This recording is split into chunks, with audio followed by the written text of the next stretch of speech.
নমস্কাৰ মই doctor Debajit Baishya consultant urologist institute of urology and kidney disease Sonapur Guwahati so মই এই ভিডিঅ'টোৰ দ্বাৰা মই সমগ্ৰ অসমবাসী ৰাইজক আজি কিছুমান কথা মহিলাসকলৰ পেচাবৰ সমস্যাৰ বিষয়ে কিছুমান কথা ক'বলৈ ওলাইছোঁ সো মহিলাসকলৰ আটাইতকৈ বেছি আমি যেতিয়া ডে টু ডে লাইফত প্ৰেক্টিছ কৰি থাকোঁ আটাইতকৈ বেছি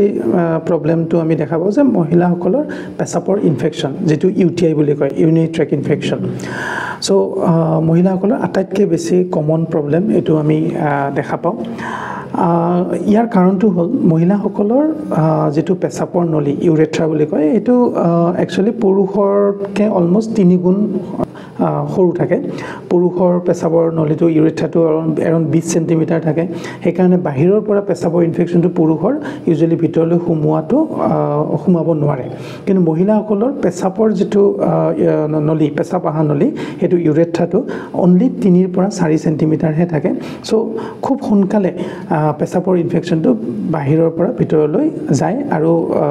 যেতিয়া ইনফেকশ্যনটো বেছিকৈ গুচি যায় নাইবা কিছুমান মহিলাৰ পেচাবৰ ইনফেকশ্যনটো লোৱাৰ প্ৰৱণতাটো বেছি থাকে তেতিয়া মহিলাগৰাকীয়ে পেচাবৰ ইনফেকশ্যনত ভুগে সো যেতিয়া এগৰাকী মহিলা পেচাবৰ ইনফেকশ্যনত ভুগে আমি কেনেকৈ গম পাম যে মহিলাগৰাকী পেচাবৰ ইনফেকশ্যন হৈছে সো মহিলাগৰাকীয়ে প্ৰথমতে আমাক জনায় যে পেচাবটো জ্বলা পোৰা কৰে পেচাবটো কৰাৰ সময়ত খুব বিষায় গাঁঠি মাৰি ধৰে নাইবা পেচাবটো বাৰে বাৰে হগনাই যাব লগা হয় পেচাবটো লাগিলেই যাব লগা হয় নাইবা এনেকুৱা হয় যে পেচাবটো কৰাৰ পিছত আৰু অলপমান হ'ব এনেকুৱা ধৰণৰ মানে এটা টেন্ডেন্সি এটা আহি থাকে সো এনেকুৱা ধৰণৰ বা কেতিয়াবা পেচাবত তেজো যাব পাৰে বা ৰক্তক্ষৰণো হ'ব পাৰে সো এনেকুৱা ধৰণৰ সমস্যা লৈ যেতিয়া আহে তেতিয়া আমি প্ৰথমতে আমি ভাবো যে পেচাবৰ ইনফেকশ্যন বুলি ভাবি আমি ইউৰিনৰ টেষ্ট কৰিব দিওঁ আৰু ইউৰিনৰ টেষ্ট কৰাৰ পিছত সিম্পল টেষ্ট ইউৰিন ৰুটিন এক্সামিনেশ্যনৰ কালচাৰ কৰি পেলাই ইউজুৱেলি ইনফেকশ্যনটো প্ৰমাণ হৈ যায় আৰু সাধাৰণ এণ্টিবায়'টিকেৰে মহিলাৰ যেটো পেচাবৰ সমস্যা ট্ৰিটমেণ্ট কৰিব পাৰি 3 দিন বা 5 দিনৰ ভিতৰত মানে এণ্টিবায়'টিকৰ ট্ৰিটমেণ্টত বা আনুষংগিক ট্ৰিটমেণ্টখিনিত ঠিক হৈ যায় কিন্তু ইয়াৰে ভিতৰত এটো হ'ল একিউট ইউৰিনাৰী ট্ৰেক ইনফেকশ্যন তাৰে পিছত আৰু এটা মই ক'বলৈ যাওঁ যে ৰিকাৰেণ্ট ইউটিআই বুলি আমি মহিলাসকলৰ এটা কণ্ডিশ্যন পাওঁ ৰিকাৰেণ্ট ইউটিআই বুলি ক'বলৈ গ'লে পেচাবৰ ইনফেকশ্যনটো যদি বাৰে বাৰে হৈ থাকে সো এগৰাকী মহিলাৰ বছৰত এবাৰ যদি পেচাবৰ ইনফেকশ্যন হয় হেতু অলমোষ্ট নৰ্মেল বুলি আমি ভাবোঁ আৰু তেতিয়া আমি যেনেকৈ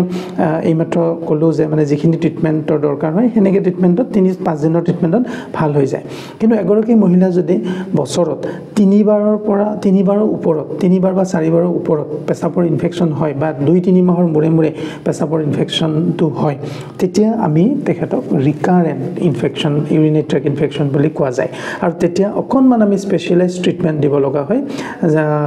দৰৱৰ বাহিৰেও কিছুমান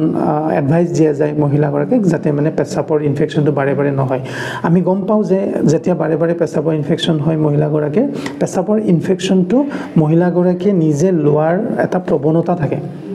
তেতিয়াহে মহিলাগৰাকীৰ অকণমান ইনফেকশ্যন মানে বেক্টেৰিয়াটো মানে ইনফেকশ্যন হৈ যায় মানে এনে ধৰক 100টা বেক্টেৰিয়া হ'লে যদি পেচাবৰ ইনফেকশ্যন নৰ্মেলি হয় তেখেতৰ 2টা বেক্টেৰিয়া যদি সোমাই যায় বডিৰ ভিতৰত তেতিয়াও ইনফেকশ্যনটো হৈ যায় তাৰমানে তেখেতৰ ইনফেকশ্যনটো লোৱাৰ প্ৰৱণতাটো বেছি সো এনেকুৱা ক্ষেত্ৰত যাতে ইনফেকশ্যনটো ভিতৰলৈ নোসোমায় তাৰ কাৰণে আমি কেইটামান এডভাইচ কৰোঁ মানে